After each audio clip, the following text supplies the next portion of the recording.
Guys welcome back to my channel. सबसे पहले तुलसी विवाह की आप लोगों को हार्दिक शुभकामनाएं। मैंने यहाँ पे रंगोली बना ली है और आसन भी लगा लिया है। सबसे पहले मैं यहाँ पे गणेश जी का आसन लगा चुकी हूँ और स्थापना करूँगी उनकी पुष्प रख करके। और इस तरीके से मैंने लक्ष्मी गणेश जी को रख दिया है। फिर मैं कृष्ण जी की रखूँगी। आपके पास शालिग्राम है तो उनकी रख सकते हैं या लड्डू गोपाल को भी रख सकते हैं। मेरे पास शालिग्राम नहीं है तो मैं कृष्ण जी से करूँगी। फिर कलश की स्थापना करेंगे। कलश में पानी भर के पुष्प और एक सिक्का और तेल, हल्दी और सिंदूर रखेंगे। आज चावल ना चढ़ाएं क्योंकि एकादशी है। फिर नारियल रखूँगी और उसमें पहले मैं मतलब 5 या 7 या 9 आम के पत्ते, अशोक के पत्ते लगा सकते हैं। मैंने आम के पत्ते लगाए हैं और मैंने कलश की स्थापना भगवान के राइट हैंड साइड की तरफ की है।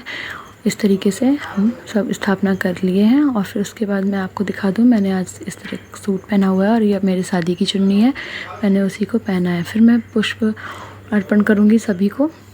ये देखिए इस तरीके से सबसे पहले कलश को, फिर गणेश जी को, फिर लक्ष्मी जी को, फिर कृष्ण जी को या फिर शालिग्राम या लड्डू गोपाल जी जो भी आपने रखे हैं उनको, और फिर हम तुलसी माता को भी पुष्प अर्पण करेंगे। उसके बाद मैं सबको तिलक लगा रही हूँ। तो कलश में मैंने स्वास्तिक बनाया है और माता को भी मैंने सिंदूर लगा दिया है। तुलसी माँ को भी सिंदूर लगा दूँगी। उसके बाद मैं गणेश जी और कृष्ण जी को चंदन लगा रही हूँ। कि देखिए कुछ इस तरीके से। फिर मैं कलावा के रूप में उन्हें कपड़े दे रही हूँ, वस्त्र दे रही हूँ।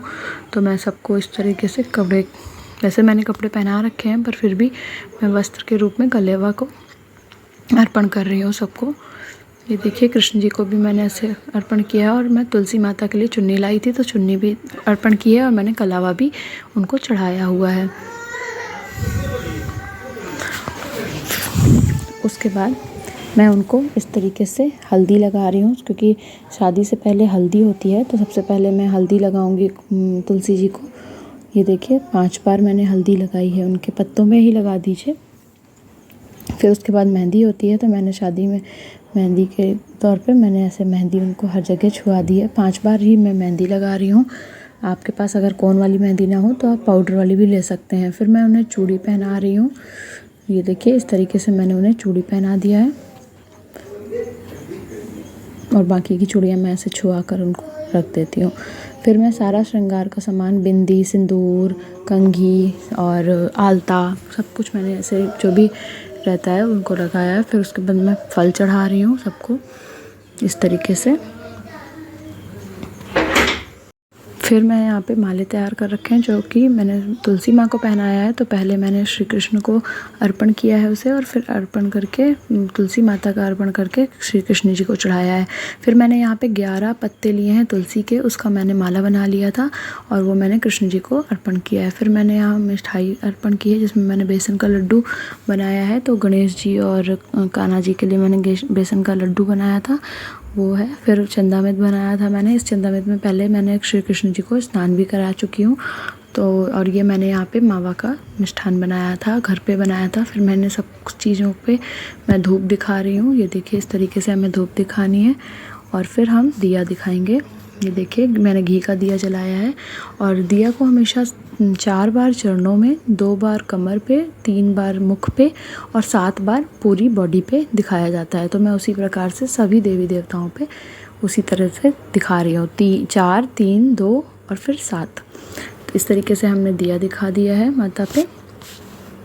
ये देखिए ऐसे फिर दिया रख दूँगी मैं। और लास्ट में मैंने ये एक पीला धागा है, उसमें 9 गांठ बांध के 9 गांठें लगानी है और श्री कृष्ण से अर्पण करके तुलसी माता पे चढ़ाना है।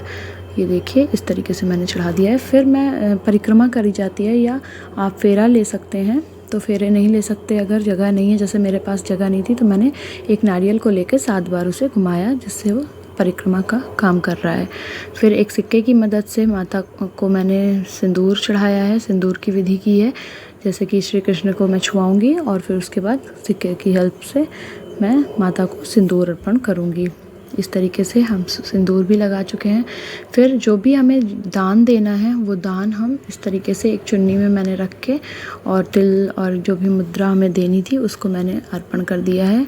और ये सबसे अच्छी चीज़ होती है क्योंकि इससे हमारी जो भी कमी रह गई है पूजा में वो पूरी हो जाती है। लास्ट में मैं कपूर जलाऊंगी क्योंकि अग्नि के बिना विवाह कंप्लीट नहीं होता है। तो यहाँ पे यज्ञ करना या हवन करना पॉसिबल नहीं था, तो मैंने यहाँ पे आप मतलब कपूर भी जला सकते हैं। तो उस तरह का फिर मैंने पानी का आचमन लेकर के ज़मीन पे छोड़ दिया है और 3 बार आचमन भगवान पे किया है। फिर बाद में हमें 5 दिए जलाने होते हैं तुलसी माता के सामने। तो 5 दिए मेरे पास नहीं थे, तो मुझे मेरी छोटी नंद ने ये गिफ्ट दिया था, जिसे अभी तक मैंने यूज़ नहीं किया है। तो मैंने सोचा आज के दिन यूज़ करते हैं। इसमें मैंने 5 दिए जलाए और इस तरीके से मैंने अपने तुलसी विवाह कंप्लीट किया।